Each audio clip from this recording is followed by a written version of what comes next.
Shalom Bapak Ibu Saudara yang terkasih dalam nama Tuhan Yesus. Apa kabarnya hari ini? Haleluya. Kembali kita beribadah kepada Tuhan. Kita akan memuliakan Yesus Raja di atas segala raja. Dialah Bapa yang Maha Kuasa, Yesus Kristus sebagai Tuhan dan Juru Selamat kita semua. Haleluya.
Engkaulah Tuhan kami, Engkaulah Juru Selamat kami, Engkaulah yang kami sembah dulu, sekarang, bahkan sampai selama-lamanya. Haleluya Tuhan, haleluya, haleluya, haleluya. Puji Allah Bapa yang Maha Kuasa,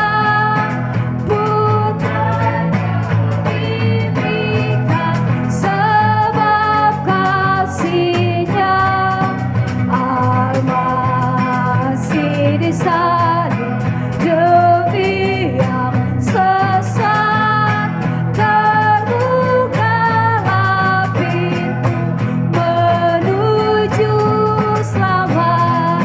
Darah Yesus Kristus, darah Yesus Kristus, tebusan dosa.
Saudara, saya mengajak kita semua yang ada di rumah, kita bersatu memuji Tuhan. Boleh bersama-sama kita bangkit berdiri, kita bertepuk tangan, kita memuji Tuhan dengan penuh sukacita.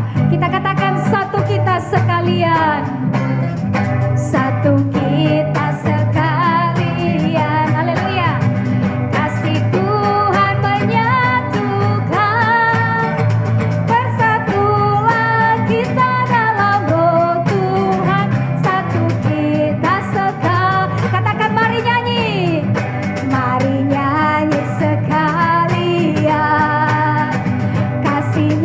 Kita rasakan berganti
saudara yang terkasih, apapun yang terjadi dalam kehidupan kita ini, percayalah bahwa kasih Tuhan, janji Tuhan selalu ada dalam hidup kita.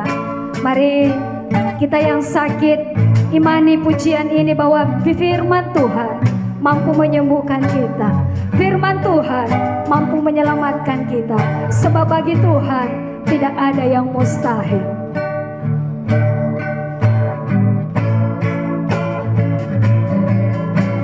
Apapun yang terjadi dalam hidupku ini, tak pernah ku ragukan kasih-Mu Tuhan. Lewat gunung yang tinggi, dalam lembah yang curam, tak pernah ku ragukan janji-Mu Tuhan.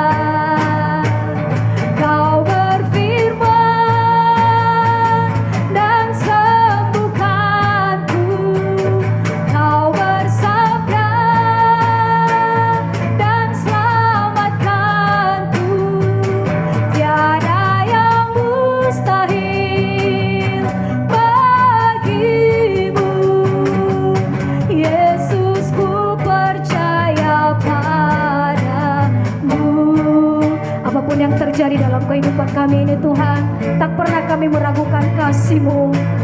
Apapun yang terjadi dalam hidupku ini, tak pernah ku ragukan kasih-Mu Tuhan.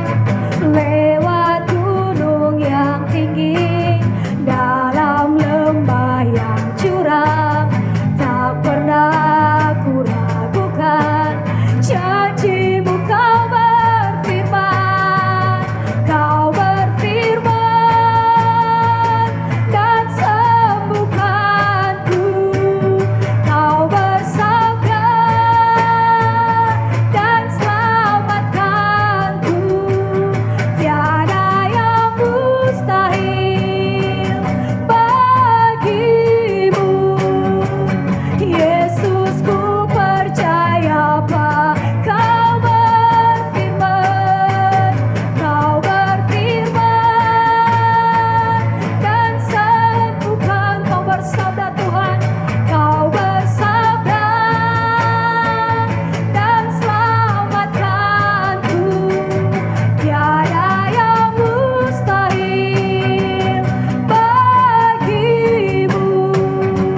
Yesus, ku percaya padamu.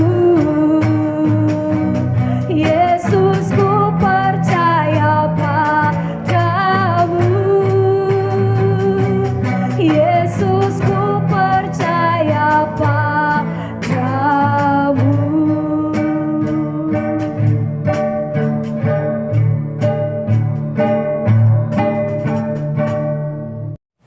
Saudaraku, topik kita kali ini adalah saat sedang berjuang.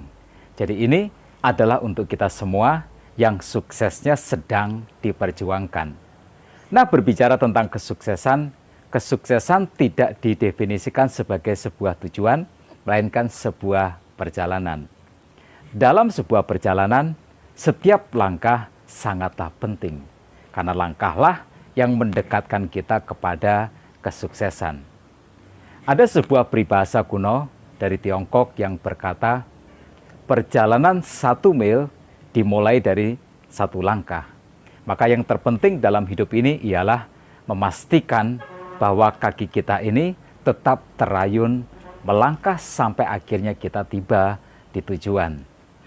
Dalam kitab Keluaran pasal 13 ayat 7 sampai dengan 22 ada sebuah catatan pendek tentang bagaimana Tuhan memimpin bangsa Israel berjalan keluar dari Mesir menuju tanah perjanjian. Dari catatan pendek ini kita mendapatkan pelajaran tentang pola pikir. Sebuah pola pikir yang membuat kita yang sedang melangkah akan tetap terus melangkah walaupun jalan perjuangan itu bertabur dengan halangan atau rintangan.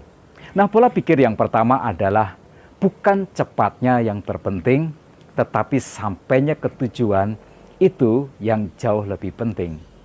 Dalam ayat 17 sampai dengan 18 bagian A dikatakan, setelah Fir'aun membiarkan bangsa itu pergi, ia tidak menuntun mereka melalui jalan ke negeri orang Filistin, walaupun jalan itu adalah jalan yang paling dekat.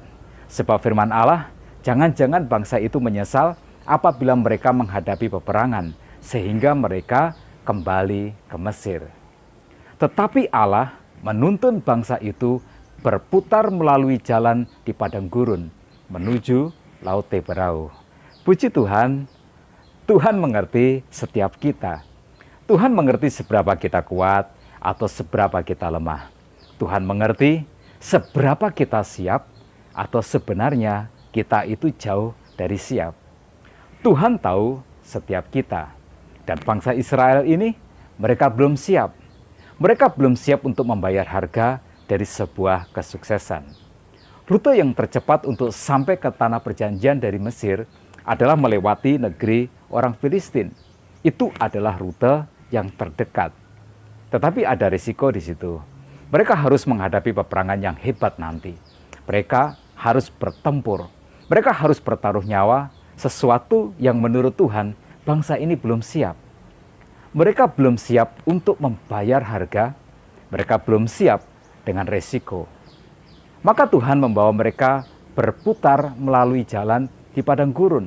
Lebih jauh, lebih lama, tetapi lebih menjamin bahwa bangsa ini akan tiba di sana. Saudaraku, itu adalah sebuah keputusan yang bijak. Kadang untuk sukses, kita maunya ekspres. Tetapi kesuksesan membutuhkan yang namanya proses. Dan proses tidak pernah bisa ekspres. Nah, masalahnya adalah kita sering protes saat kita harus menjalani sebuah proses. Seperti yang dikatakan dalam ayat yang ke-17 tadi, jangan-jangan bangsa itu menyesal apabila mereka menghadapi peperangan sehingga mereka kembali ke Mesir. Ada bahaya untuk menyerah ketika bangsa Israel yang belum siap mental. Jadi Tuhan membawa mereka untuk berputar. Nah, pelajaran penting tentang pola pikir yang pertama adalah dalam perjuangan bukan cepatnya yang terpenting, tetapi sampainya ke tujuan itu yang jauh lebih penting. Kalau kita bisa menangkap pesan ini, untuk kita semua yang sedang berjuang pada saat ini, kesabaran adalah kunci suksesnya. Jangan paksakan diri jika memang belum siap. Jangan ambil risiko yang terlalu besar jika hati ini atau mental ini jauh dari siap. Rute padang gurun yang dipilih Tuhan untuk menuntun bangsa ini membutuhkan waktu yang jauh lebih lama, perjalanan yang jauh lebih panjang, maka pengalaman dan jam terbang sangatlah penting dalam perjuangan. Pengalaman dan jam terbang adalah bahan baku kesuksesan. Jadi banyak-banyaklah berpraktek dalam hidup ini, banyak-banyaklah berupaya, karena setiap upaya mendekatkan kita kepada keberhasilan. Jangan takut dengan kegagalan, karena tidak ada orang sukses yang tidak pernah mengalami kegagalan. Semua orang sukses adalah mereka yang sudah melewati banyak kegagalan dalam perjalanan mereka. Lakukanlah sebanyak mungkin kegagalan, sampai jatah kegagalan kita habis, sehingga yang tersisa hanyalah kesuksesan. Sukses akan datang pada saat kita sudah siap dan matang, dengan pengalaman dan juga jam terbang. Karena itu, pola pikir yang pertama adalah bukan cepatnya yang terpenting, tetapi sampainya ke tujuan. Pola pikir yang kedua adalah melihat Tuhan itu lebih penting daripada melihat jalan keluar. Dalam ayat 21 sampai dengan 22 dikatakan Tuhan berjalan di depan mereka pada siang hari dalam tiang awan untuk menuntun mereka di jalan, dan pada waktu malam dalam tiang api untuk menerangi mereka sehingga mereka dapat berjalan siang dan malam. Dengan tidak beralih, tiang awan itu tetap ada pada siang hari dan tiang api itu pada waktu malam di depan bangsa itu. Saudaraku, Tuhan hadir dalam bentuk tiang awan dan tiang api. Tiang awan pada waktu siang dan tiang api pada waktu malam. Tiang awan dan tiang api inilah yang berjalan di depan bangsa Israel, yang menuntun mereka dan bangsa ini mengikutinya. Mengikuti kemana tiang awan dan tiang api ini membawa. Kesanalah mereka melangkah sampai mereka tiba nanti di tanah perjanjian. Itulah cara Tuhan memimpin bangsa ini, luar biasa memang tentunya. Bangsa Israel hanya perlu melihat tiang awan dan tiang api itu. Mereka tidak harus tahu posisi tanah perjanjian, mereka tidak harus tahu titik koordinatnya. Mereka tidak harus tahu arah atau rutenya, mereka tidak harus tahu siapa musuh yang ada di depan mereka. Yang pastilah di sepanjang perjalanan itu akan ada banyak tantangan dan juga kesulitan. Yang mereka tahu adalah Tuhan hadir, Tuhan beserta, tiang awan dan tiang api itu adalah representasinya. Yang mereka tahu adalah Tuhanlah yang memimpin mereka. Yang mereka lakukan hanyalah melihat tiang awan dan tiang api itu, mengikuti kemana saja, lalu tibalah mereka nanti di tanah perjanjian. Saya mau katakan begini, jika Tuhan yang menuntun langkah hidupmu, tak perlu engkau ragu akan masa depanmu. Dialah yang akan mengantarmu sampai engkau tiba di sana. Yang perlu engkau lakukan adalah engkau hanya perlu melihat Dia. Engkau hanya perlu mengikuti pimpinannya. Saya juga mau katakan begini, jika engkau sedang berjuang, tak usah engkau stres memikirkan bagaimana engkau harus menang. Lihatlah Tuhan, ikutilah pimpinannya. Dia tahu apa yang harus dilakukannya. Kesalahan sebagian dari kita adalah ketika kita punya masalah, reaksi kita yang pertama-tama berusaha mencari dan menemukan jalan keluar itu. Jangan, engkau bisa stres, engkau bisa tertekan, engkau akan merasa jalan keluar itu harus segera ditemukan dan secepatnya. Jika tidak, maka matilah kau. Kesalahan sebagian kita dalam mengikut Tuhan juga sama. Kita berusaha mencari berkat Tuhan, kita mencari mujizatnya, kita mencari pertolongannya, kita mencari kuasanya. Fokus kita tumpahkan seluruh fokus kita ke sana.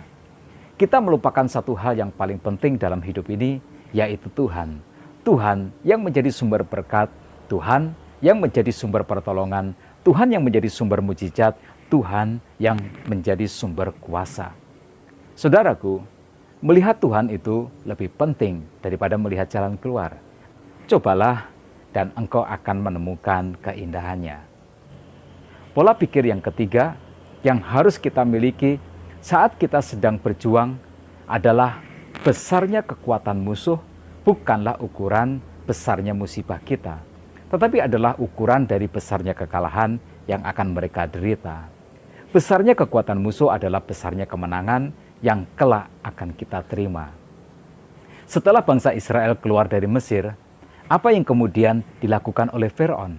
Keluaran pasal 14 ayat 5 sampai dengan 8 berkata, ketika diberitahukan kepada Raja Mesir bahwa bangsa itu telah lari, maka berubahlah hati Firaun dan pegawai-pegawainya terhadap bangsa itu.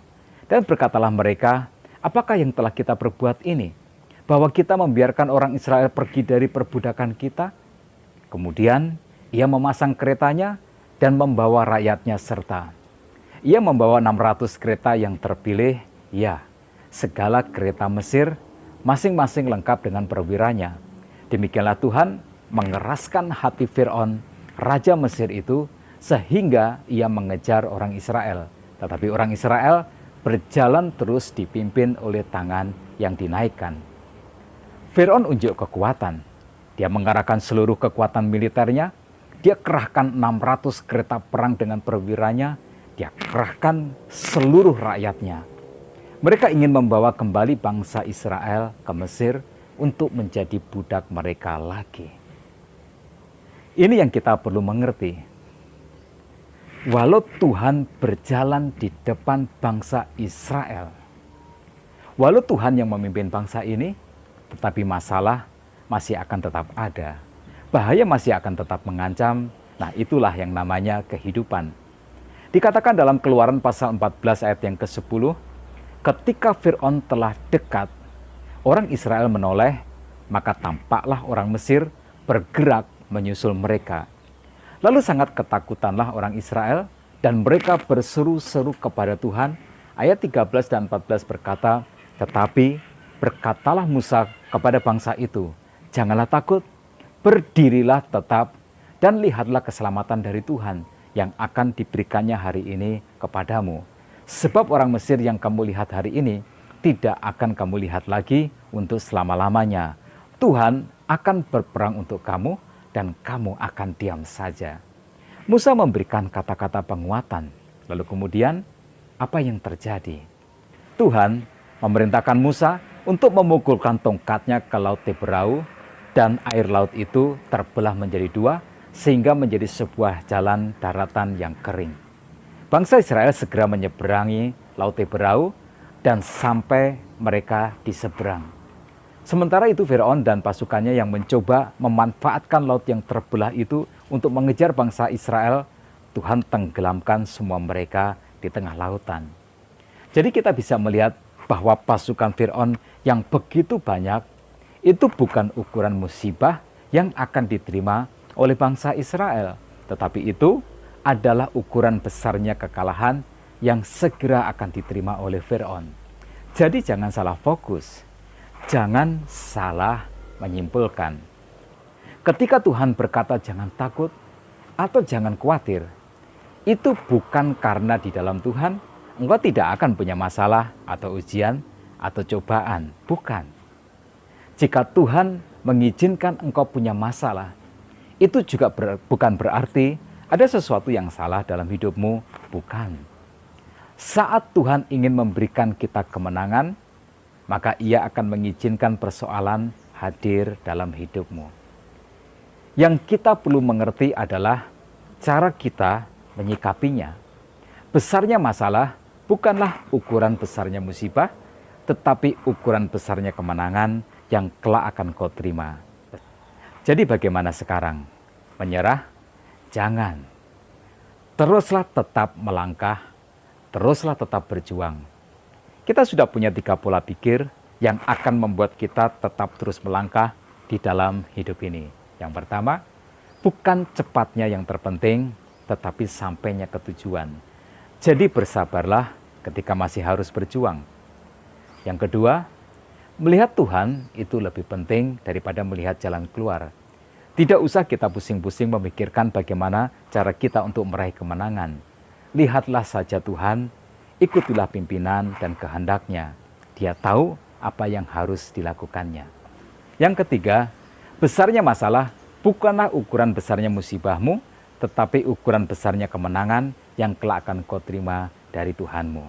Tetap semangat dalam berjuang, Tuhan Yesus memberkatimu. Aku melayangkan mataku ke gunung-gunung, dari mana akan datang pertolonganku? Pertolonganku ialah dari Tuhan yang menjadikan langit dan bumi. Ia takkan membiarkan kakiku goyah. Jagaku tak akan terlelap. Sesungguhnya tidak terlelapkan, tidak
Saudaraku, mari kita semua bersepakat, bersehati, dan berdoa.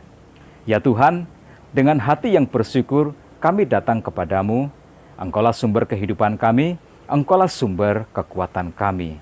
Kepadamu kami berserah diri, kepadamulah kami naikkan segala puja dan puji ini.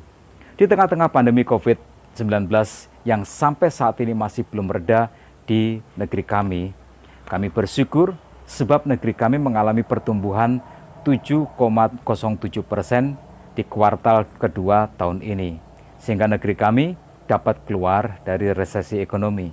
Kami mengakui semua ini boleh terjadi atas campur tangan-Mu ya Tuhan, yang menolong pemimpin kami dengan hikmat untuk menjalankan kebijakan pemerintahan dengan tepat di situasi yang sulit ini. Kami mengakui di sana-sini masih banyak kekurangan. Maka topanglah pemimpin kami yang memiliki komitmen untuk menjalankan pemerintahan dengan sikap takut akan Allah. Pulihkanlah negeri kami, supaya kami semua bisa kembali hidup dengan normal seperti sebelum ini. Jadikanlah setiap anak-Mu saksi di negeri kami, berikanlah kekuatan saat mereka menghadapi kesulitan, mudahkanlah hati mereka bersyukur atas semua yang mereka alami dalam hidup ini. Fasihkanlah mereka untuk mengabarkan bahwa Yesus Kristus adalah Tuhan dan Juru Selamat, agar tergenapi amanat agung-Mu bahwa setiap suku di negeri kami mengenal dan percaya kepadamu. Dalam nama Tuhan kami Yesus Kristus, kami naikkan doa ini. Haleluya. Kiranya Engkau memberkati aku melimpah-limpah dan memperluas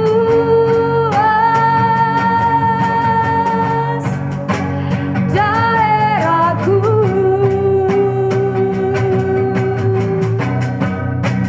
dan kiranya tangan-Mu menyertai aku dan melindungi aku daripada malapetaka, sehingga kesakitan tidak menimpa aku. Saudaraku, terimalah berkat Tuhan.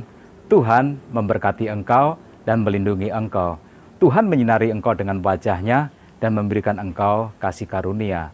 Tuhan menghadapkan wajah-Nya kepadamu dan memberikan engkau damai sejahtera. Tuhan akan mengangkat engkau menjadi kepala dan bukan menjadi ekor. Engkau akan tetap naik dan bukan turun. Umur panjang ada di tangan kananmu, di tangan kirimu kekayaan dan kehormatan. Biarlah kebajikan dan kemurahan belaka akan mengikuti engkau seumur hidupmu. Tuhan, terima kasih Tuhan. Sekarang ku tahu tujuan hidupku. Tuhan, terima kasih Tuhan.